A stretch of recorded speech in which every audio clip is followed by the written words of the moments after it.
Hey guys, welcome on my channel Seema holiday developer. तो friends, कैसे हो आप सब?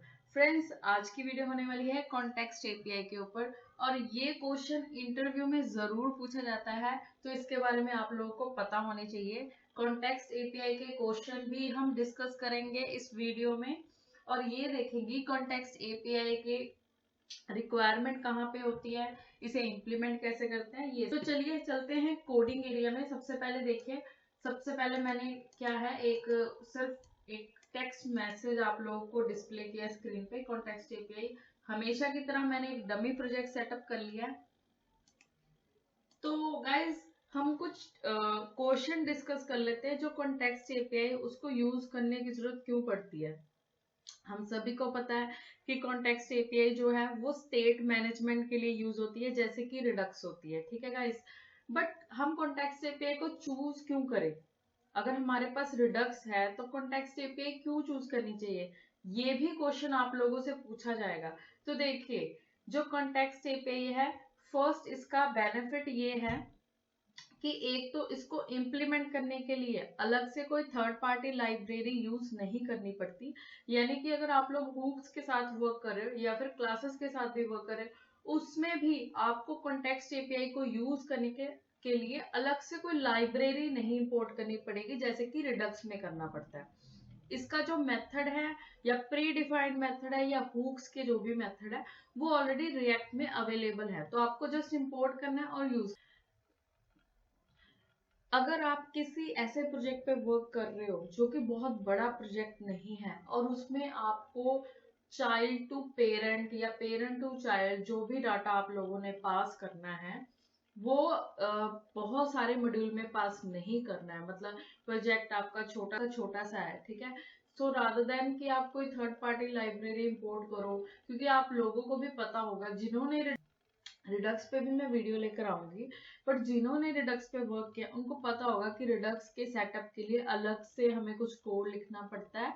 वो फुल फ्लेज कोड होने के बाद ही रिडक्स वर्क करता है।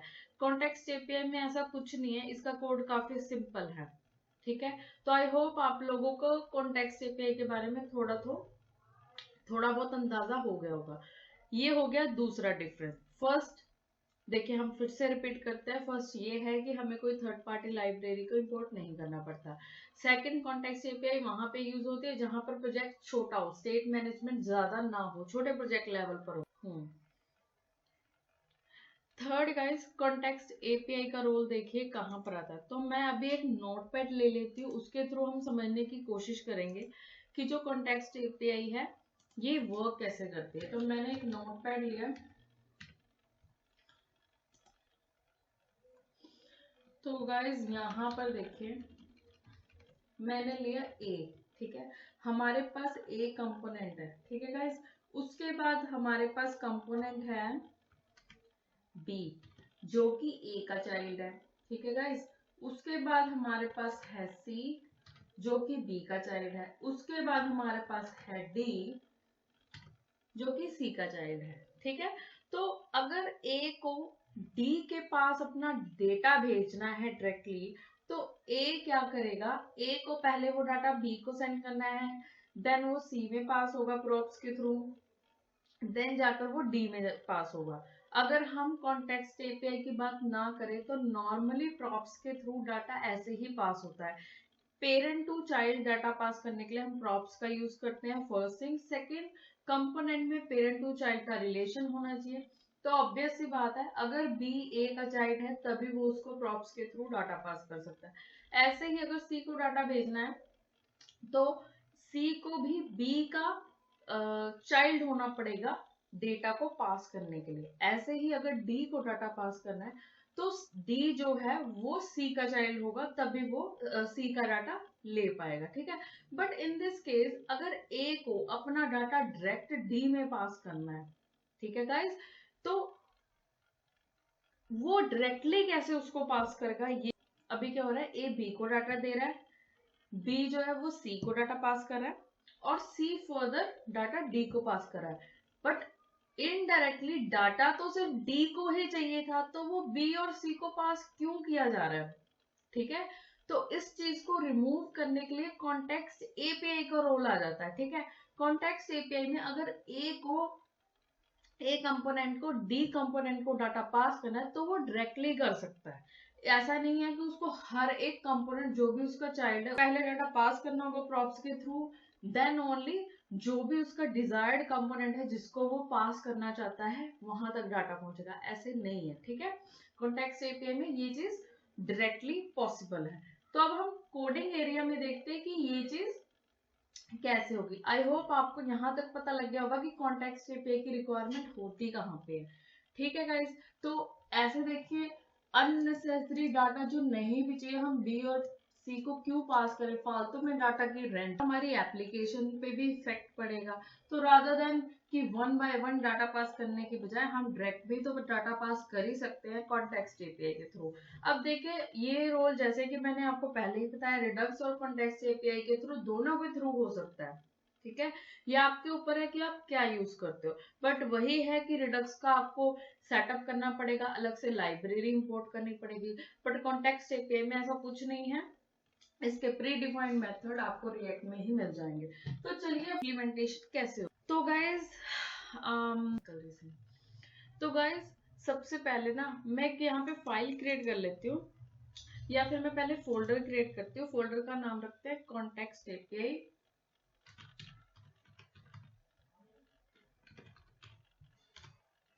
उस फोल्डर में मैं एक फाइल क्रिएट करती हूँ जिसका नाम मैं रखूंगी main.js, और मैंने यहाँ पर बनाना है रिएक्ट का एक फंक्शन कंपोनेंट,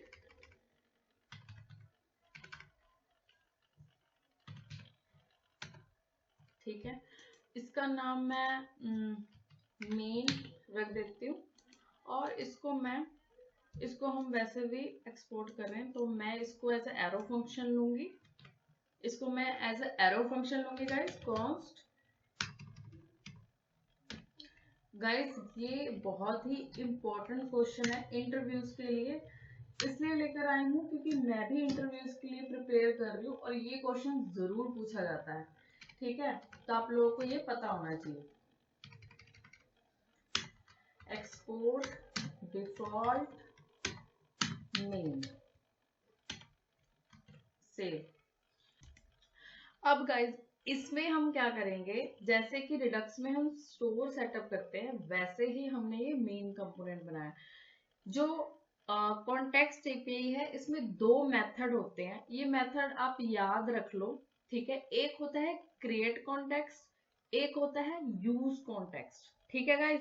क्रिएट कॉन्टेक्स्ट जहां पर कॉन्टेक्स्ट आप क्रिएट करोगे, मतलब जहां पर आप अपना स्टोर क्रिएट करोगे, जहां पर आप अपना वो डेटा, फंक्शनैलिटी, ये सारी चीजें क्रिएट करोगे जो कि आपको फर्दर पास करनी है दूसरे कंपोनेंट में। तो यहाँ पर जो मेथड चाहिए वो है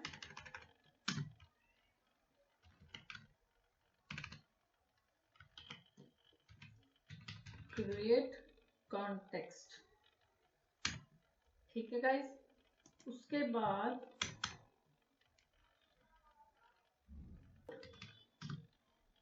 ठीक है, यहाँ पर मैं नेम ले रही हूँ app context equal create context, और ये इनिशियली मैं दे रही हूँ नल। यहाँ पर आएगा कॉन्स्ट, ठीक है गाइस। इसको कर लिया हम लोगों ने सेव, ठीक है गाइस। अब इसके बाद जैसे कि आप जब रिडक्स का स्टोर सेटअप करते हो, जिन्होंने भी यूज किया उसको पता होगा, उनको पता होगा कि उसमें ऐप प्रोवाइडर होता है, ठीक है। उसमें एक प्रोवाइडर होता है जो मेन डिव एक रैपर की तरह काम करते हैं। तो इसमें भी प्रोवाइडर है जिसको हमने यूज कैसे करना है, ऐप कॉन्टेक्स्ट, ये होगा कैमल केस में, डॉट प्रोवाइडर,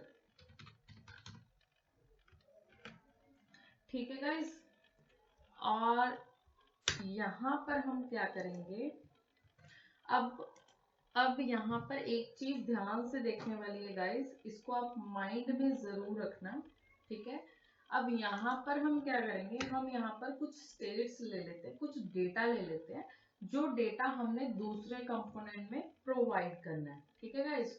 तो उसके लिए मैंने एक स्टेट ली जिसमें मैंने ले लिया name, set name equal to use state, और मैंने इसमें अपना नेम दे दिया सीमा, और जो यूज स्टेट है इसको भी इंपोर्ट कर लेंगे।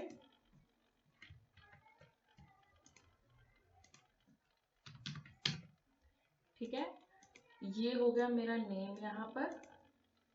उसके बाद गाइस अगर आप चाहो तो न्यूमेरिकल डेटा भी ले सकते हो, वो भी ले लेते हैं। Const count set count use state, यहां पर आपने लेना है 0। ठीक है गाइस, अब आपने अपना डेटा पास करना है। ठीक है, तो अब उसको कैसे पास करोगे, यहां पर आपने लेना है वैल्यू डबल करली ब्रेसेस, यहां पर आप पास करोगे नेम।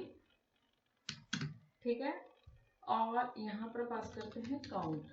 अभी मैं सिर्फ ये दो चीजें पास कर रही हूँ जिसमें हमारा डेटा स्टोर है, नेम और काउंट। ठीक है गाइस, इसको सेव कर लिया, मतलब बाय डिफॉल्ट मुझे ये दो चीजें, ठीक है, प्रोवाइड करनी है दूसरे कंपोनेंट में। और वो दूसरे कंपोनेंट हम एक का नाम हम रख लेते हैं guest1.js। ठीक है, तो हम फर्स्ट में ही पहले डेटा पास करके देखते हैं guest1 में हमारा डेटा जाता है या फिर नहीं। ठीक है, तो यहाँ पर भी हम एक रिएक्ट फंक्शन कंपोनेंट क्रिएट करेंगे। मैं हूव्स के साथ वर्क कर रही हूँ, अगर आपका एक्सपीरियंस क्लासेस के साथ है तो उसमें जो मेथड है वो डिफरेंट है, तो वो आप गूगल भी कर सकते हो। अगर आप बोलोगे तो मैं उसके ऊपर भी वीडियो बना दूंगी, बट मोस्टली आई थिंक आजकल सभी हुक्स पे ही वर्क कर रहे हैं क्योंकि वे ये एडवांस है as compared to classes, so mostly companies भी यही प्रेफर करती हैं। तो ये हो गया जी हमारा कंपोनेंट क्रिएट। ठीक है, इसको सेव कर लेते हैं और इस कंपोनेंट को हम अपनी ऐप में इंपोर्ट करेंगे। ठीक है गाइस, इसको भी मैं फंक्शन कंपोनेंट ही यूज करूंगी। मुझे फंक्शन कंपोनेंट पे वर्क करना ज्यादा, एरो फंक्शन के साथ वर्क करना ज्यादा कंफर्टेबल लगता है। पता नहीं क्यों मुझे ना ये बहुत ही यूजर फ्रेंडली लगता है, पता नहीं मुझे आदत हो गई है इसमें वर्क करने की, इसलिए। तो इसको हम एक्सपोर्ट कर देंगे guest1। ठीक है गाइस, इसको सेव कर लेते हैं। अब मैं इसको app.js में इंपोर्ट कर लूंगी। तो यहाँ पर मैंने लिया जी, इंपोर्ट किया इसको फ्रॉम, तो यहाँ पर गए हम कॉन्टेक्स्ट एपीआई के अंदर, फिर हम गए guest1। ठीक है, और इसको हमने यहाँ पर इंपोर्ट कर लिया। अब वहां पे लिखा है कॉन्टेक्स्ट एपीआई guest1, तो इसे रिफ्रेश कर लेते हैं। देखिए यहाँ पे guest1 आ गया, मतलब कि जो हमारा कंपोनेंट था वो आइटरेट हो गया। ठीक है, अब गाइस जो हमने अपना मेन स्टोर सेटअप किया था कॉन्टेक्स्ट एपीआई का, इसका डेटा वहां पर कैसे एक्सेस करना है हम वो देखेंगे। आप लोगों ने क्या करना है, जो आपके पास ये ऐप कॉन्टेक्स्ट है ना, इसको आपने इंपोर्ट करना है, क्योंकि ये देखिए एज ए एक्सपोर्ट जा रहा है, एक्सपोर्ट डिफॉल्ट ये नहीं जा रहा, तो ये करली ब्रेसेस में इंपोर्ट होगा। ये होगा इंपोर्ट फ्रॉम। और गाइस अगर आपको याद होगा, मैंने स्टार्टिंग में बोला था कॉन्टेक्स्ट एपीआई में दो मेथड होते हैं। एक होता है क्रिएट कॉन्टेक्स्ट, जो कि हमने यहाँ पर यूज कर लिया है, क्रिएट हो चुका है हमारा कॉन्टेक्स्ट। अब होगा यूज कॉन्टेक्स्ट, इसको यूज कहाँ पे करना है, तो यहाँ पर मैंने इंपोर्ट किया यूज कॉन्टेक्स्ट, क्योंकि अब बारी है कॉन्टेक्स्ट जो हमने क्रिएट किया उसको यूज करने की। ठीक है, तो उसको यूज करने के लिए हम क्या करेंगे, यहाँ पर देखिए const curly braces equal to use context। और गाइस इसके अंदर आपने क्या करना है, जो आपने इंपोर्ट किया ना ऐप कॉन्टेक्स्ट, इसका डेटा लेकर आने के लिए इसको यहाँ पे पास कर देना। ठीक है, अब देखिए आपने यहाँ से क्या पास किया था, आपने यहाँ से पास किया नेम काउंट, तो यहाँ पर भी आप नेम कॉमा काउंट ये दो चीजें लेकर आओगे। ठीक है, अब इसको कंसोल करके देखते हैं। यहाँ पर एरर आ चुकी है कि main context is not defined, sorry audio context, ये ऑडियो कॉन्टेक्स्ट कहाँ से आ गया, ओह यहाँ पर हमने नेम गलत लिखा है, यहाँ पर ऐप कॉन्टेक्स्ट आएगा, सॉरी मैंने जल्दी जल्दी में देखा नहीं, तो सेव हुआ। ठीक है, अब ये जो हमने दो पैरामीटर्स इंपोर्ट किए इनको हम कंट्रोल करा लेते हैं। अगर आपको याद होगा ना, स्टार्टिंग में मैंने एक आपको फ्लो बताया था, तो उसमें क्या था, वो मैंने बंद कर दिया नोटपैड, 1 सेकेंड।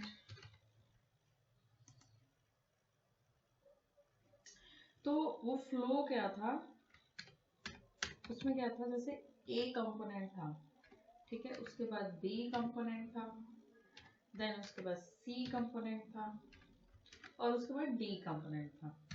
ठीक है, तो कॉन्टेक्स्ट एपीआई की रिक्वायरमेंट कहाँ पर थी, ये भी आपको पता लग गया। ठीक है, अब अगर ए ने अपना डेटा डी को देना है तो जरूरी नहीं कि उसको बी और सी को भी पास करना। अगर डी ऑलरेडी सी का चाइल्ड है और सी को हमने कॉन्टेक्स्ट एपीआई में मेंशन किया हुआ है, ठीक है, उसका डाटा ऑटोमेटिकली डी तक जाएगा। जो सी कंपोनेंट है अगर वो ए का चाइल्ड नहीं है पर वो बी का चाइल्ड है और बी को हमने यूज किया हुआ है ए में, ठीक है, तो उसका डेटा भी वहां तक जाएगा, उसको भी एक्सेस हम कर सकते हैं। ठीक है गाइस, तो चलिए प्रैक्टिकली देखते हैं। जैसे अब देखिए, अब मैं एक और फाइल क्रिएट करूंगी जिसका नाम होगा guest1, नहीं guest main डॉट जेएस। ठीक है गाइस, यहाँ पर भी मैंने सेम कोड कॉपी करना है, ठीक है, और यहाँ पर जो guest1 है ना हमारा, उसको चाइल्ड बनाना है किसका, गेस्ट मेन का। ठीक है, तो यहाँ पर आ गया हमारे पास 1, यहाँ पर 1, यहाँ पर नेम हो जाएगा गेस्ट नेम, यहाँ पर भी हो जाएगा गेस्ट नेम। ठीक है, और क्योंकि guest1 है वो चाइल्ड होगा किसका, गेस्ट मेन का, तो यहाँ पर आ जाएगा गेस्ट मेन। ठीक है गाइस, सेव। ठीक है, देखिए गाइस अब क्या हुआ, मैंने दो गेस्ट बनाए, ठीक है, दो गेस्ट नेम की फाइल में, एक है मेन गेस्ट, ठीक है, इसका चाइल्ड है guest1। ठीक है गाइस, main.js में आपने इंपोर्ट करना है गेस्ट मेन को। ठीक है, तो यहाँ पर हम इंपोर्ट कर लेते हैं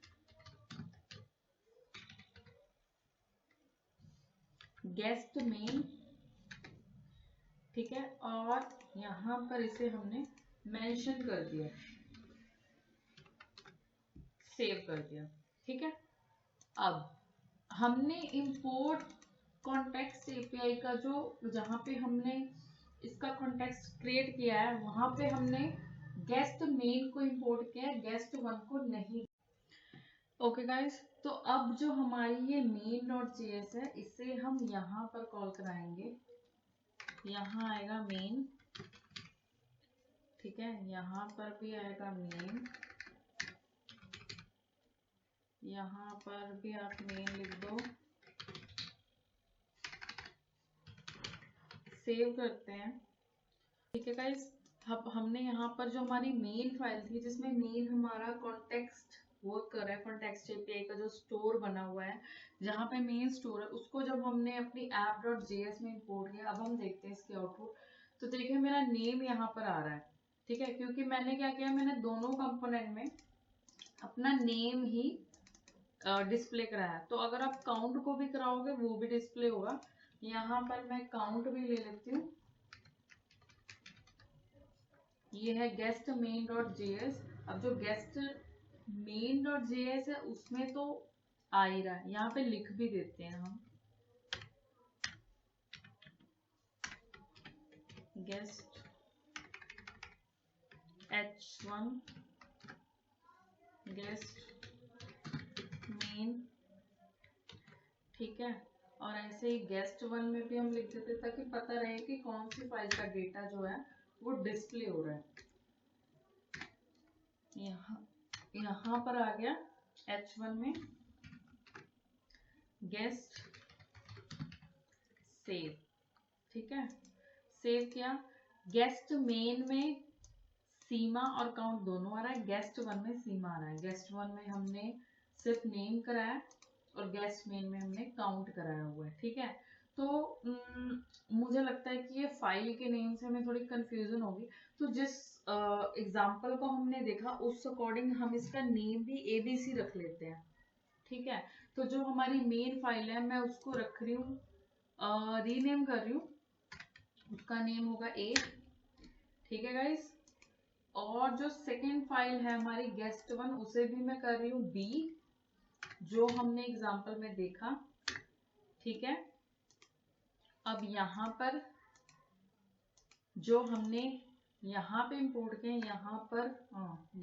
यहाँ पर भी हम टेक्स्ट में भी चेंज कर देते हैं। यहाँ पर आ गया A जो कि मेन है, पेरेंट है। यहाँ आ गया B जो कि चाइल्ड है,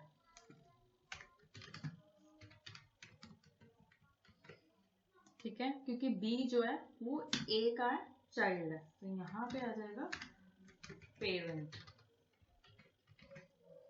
ठीक है। जो A पेरेंट है उसमें हमने दो चीजें प्रिंट कराई, नेम और काउंट। जो B हमारा चाइल्ड है उसमें हमने नेम प्रिंट करवाया, ठीक है।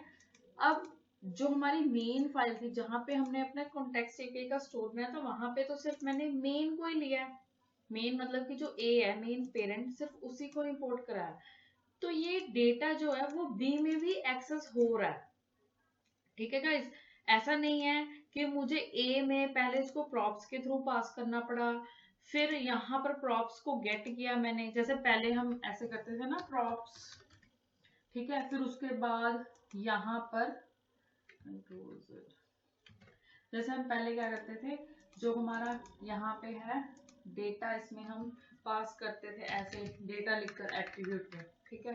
फिर हम क्या करते थे, आगे जो इसमें कंपोनेंट है, जैसे गेस्ट 1 को इंपोर्ट किया है तो उसमें हम प्रॉप्स के थ्रू ऐसे गेट करते थे। फिर आगे प्रॉप्स के थ्रू, यहाँ पर हम प्रॉप्स लिख के डेटा पास करते थे। तो पहले ये डेटा पास हम इस तरीके से करते थे, पर कॉन्टेक्स्ट एपीआई के थ्रू देखिए अगर वो उसका चाइल्ड है तो वो दोनों जगह ही एक्सेस होगा डेटा, पेरेंट में भी और चाइल्ड में भी, ठीक है। तो A हो गया मेन पेरेंट, B हो गया चाइल्ड। उसके बाद अगर एक और कंपोनेंट है, जैसे यहाँ पर मैंने एक और कंपोनेंट बना लिया जिसका नाम मैंने रख दिया C.js, ठीक है। और C.js है जो, वो फर्दर चाइल्ड किसका होगा, B का चाइल्ड होगा, ठीक है। तो यहाँ पर मैंने लिया रिएक्ट कंपोनेंट, तो ये क्रिएट कर लिया। हम इसका नेम C ही रहने देते हैं। अगर आप चाहो तो इनके फंक्शंस के नेम भी चेंज कर सकते हो, अगर आपको कोई कंफ्यूजन हो रही है मैं वो भी चेंज कर देती हूँ, नहीं तो मे भी आपको समझने में कुछ इश्यू होगा। तो यहाँ पर आ गया A जो कि मेन है, ठीक है। गेस्ट 1 की जगह भी B आ जाएगा क्योंकि हमने गेस्ट 1 का नाम B रख दिया, सेव।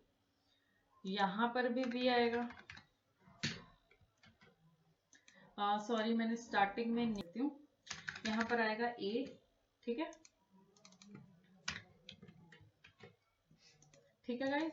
अब जो हमारा C कंपोनेंट है, ठीक है, वो बाद में देखते हैं। अभी हमने देखिए क्या किया, हमने अपना कॉन्टेक्स्ट एपीआई का मेन जो स्टोर था वो क्रिएट किया, ठीक है गाइस, एक फाइल में, है ना। तो जो हमारी मेन फाइल थी, मतलब कि जो हमारी मेन पेरेंट फाइल थी, जो सबका पेरेंट है, राइट, उसको हमने क्या किया, जहां पे हमने अपना कॉन्टेक्स्ट क्रिएट किया वहां पे इंपोर्ट कर लिया, ठीक है गाइस। अब A का जो चाइल्ड है वो है B, कैसे, ए ने अपने अंदर बी को इंपोर्ट करके रखा है, ठीक है। तो जो डाटा ए में अवेलेबल होगा, ए के पास जो डाटा होगा वो डाटा बी के पास भी होगा। जरूरी नहीं है आपको यहाँ पर बी भी इंपोर्ट करना पड़ेगा, नहीं, वो डाटा ऑटोमेटिकली बी में भी अवेलेबल होगा। फॉर एग्जाम्पल अब हमने जो हमारा डेटा वो फर्दर भेजना है किसको, सी को, पर जो सी है ना उसको मुझे इंपोर्ट नहीं करना या प्रॉप्स के थ्रू मुझे अपना डाटा नहीं पास करना, क्योंकि फिर ये होगा कि मेन डॉट जेएस से पहले ए में डाटा जाएगा, फिर वो प्रॉप्स के थ्रू बी में जाएगा, फिर बी का जो चाइल्ड आगे बनेगा सी उसमें पास होगा। पर मुझे तो अपना डेटा डायरेक्ट ही पास करना है, ठीक है। तो जो सी है उसको हम चाइल्ड बनाएंगे किसका, सी का, जो कि ऑलरेडी होगा। तो यहां पर हम इंपोर्ट कर लेते हैं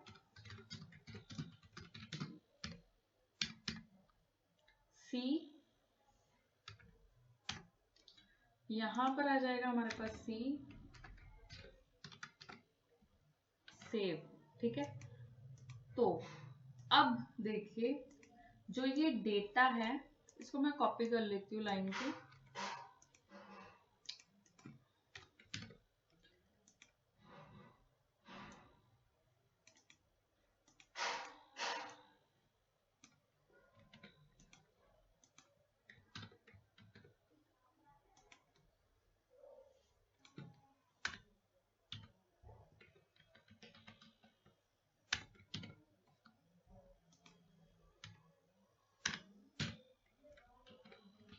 ठीक है।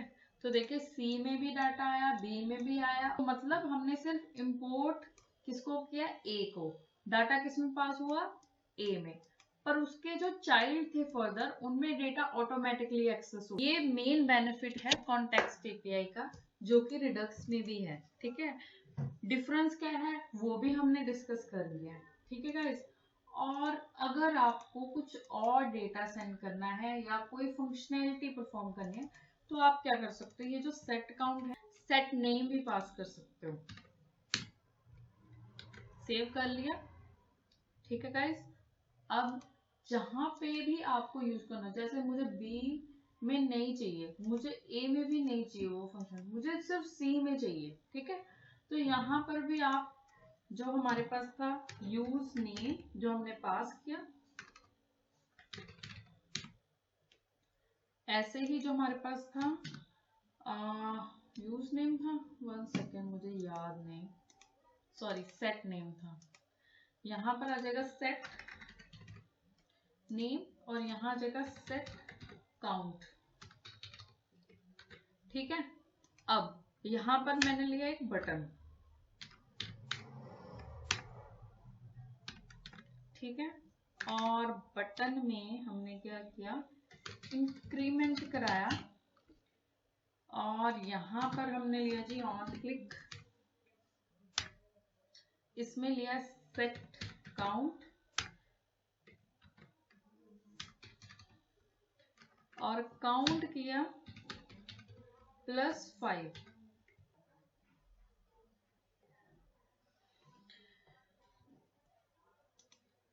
ठीक है गाइस। और जब ये इंक्रीमेंट होगा तो हम इसको प्रिंट करा देंगे यहाँ पर H1 में। तो यहाँ पर मैंने कराया जी काउंट, तो गाइस यहाँ पर देखिए जब मैंने इंक्रीमेंट पे क्लिक किया तो ये +5 कर रहा है, और यही फंक्शनैलिटी हमने यहाँ पर दी हुई है अपने सी कंपोनेंट में। इसमें हमने जो भी प्रॉपर्टी जो भी डाटा हमने पास किया उसको हम यूज कर रहे हैं, ठीक है। ऐसे ही आप चाहो तो बी में भी एक्सेस कर सकते हो, बी में ऑलरेडी एक्सेस कर रहे हैं, कोई भी फंक्शनैलिटी आप परफॉर्म कर सकते हो, ठीक है। जरूरी नहीं है कि ये जो हमने फ्लो डिस्कस किया इसके अकॉर्डिंग आपको पहले डाटा बी को भेजना है फिर सी को भेजना है फिर ही डी में जाएगा प्रॉप्स के थ्रू, नहीं, आप डायरेक्ट भी भेज सकते हो, बशर्ते उनमें पेरेंट चाइल्ड का रिलेशनशिप होना ही चाहिए, ठीक है गाइस। तो इस तरीके की फंक्शनैलिटी आप परफॉर्म कर सकते हो। डेटा कुछ भी हो सकता है, आप एरे भी भेज सकते हो, अगर आपके पास एरे का डेटा है तो आप वो भी भेज सकते हो और वहां पर जाकर उसकी स्टेट को सेट करवा सकते हो और एक्शन परफॉर्म कर सकते हो, ठीक है। तो हम एक बार फिर से रिपीट करते हैं कि हमने क्या किया फ्लो में, ठीक है। देखिए सबसे पहले मैंने एक मेन फाइल बनाई main.js, जहां पर हमने कॉन्टेक्स्ट एपीआई का कॉन्टेक्स्ट क्रिएट किया, मतलब कि स्टोर क्रिएट किया। स्टोर में क्या होता है, डाटा, डाटा ले लिया। उसके बाद क्रिएट कॉन्टेक्स्ट मेथड के बारे में मैंने आपको बता ही दिया। ये रिएक्ट का ही है, आपको कोई थर्ड पार्टी लाइब्रेरी यूज नहीं करती। ठीक है गाइस, फिर स्टोर में जैसे आप रिडक्स स्टोर में लेते हो प्रोवाइडर होता है, वैसे ही इसमें भी होता है। उस प्रोवाइडर के अंदर आप अपना डेटा पास करोगे। उसके बाद जो आपका मेन कंपोनेंट है उसको आप इंपोर्ट कर लोगे, जो कि सबका पेरेंट है। ठीक है, और फर्दर ए जो है वो पेरेंट है बी का, बी जो है पेरेंट है सी का। तो हमने तो इंपोर्ट ए को ही किया, बट जो डेटा हम पास करेंगे वो बी में भी अवेलेबल होगा, सी में। तो गाइज ये था कॉन्सेप्ट ऑफ कॉन्टेक्स्ट एपीआई। अगर आपको वीडियो अच्छी लगे, आपको लॉजिक समझ में आया, कॉन्टेक्स्ट एपीआई समझ में आया, तो प्लीज वीडियो को लाइक कीजिएगा, चैनल को सब्सक्राइब कीजिएगा, और यस नेक्स्ट वीडियो में मिलेंगे। और गाइज एक और चीज, मुझे रिक्वेस्ट आई थी कि मैं मटेरियल यूआई पे स्क्रैच से वीडियो बनाऊं, बट मटेरियल यूआई में तो बहुत सारी चीजें हैं। स्क्रैच से मैं वीडियो तो उसकी स्टार्ट कर दूंगी, बट आपको पर्टिकुलर किस चीज के बारे में वीडियो चाहिए वो भी आप मुझे बताइए। फॉर्म चाहिए या उसका ग्रिड सिस्टम आपने समझना है, ये किस पे आप वीडियो चाहते हो वो भी मुझे बताना। और यस, वीडियोस आती रहेंगी, तो मिलेंगे नेक्स्ट वीडियो में ऐसे ही अच्छे से टॉपिक के साथ। और हाँ, ये टॉपिक जरूर रेडी कर लेना, ये आपको इंटरव्यू में जरूर पूछा जाएगा। तो चलिए मिलते हैं नेक्स्ट वीडियो में, आज के लिए बस इतना ही। और हाँ, चैनल को सब्सक्राइब जरूर करके जाइएगा और कमेंट करके बताना कि वीडियो कैसी लगी। तो चलिए गाइज, आज के लिए बस इतना ही, मिलेंगे नेक्स्ट वीडियो में। Bye bye.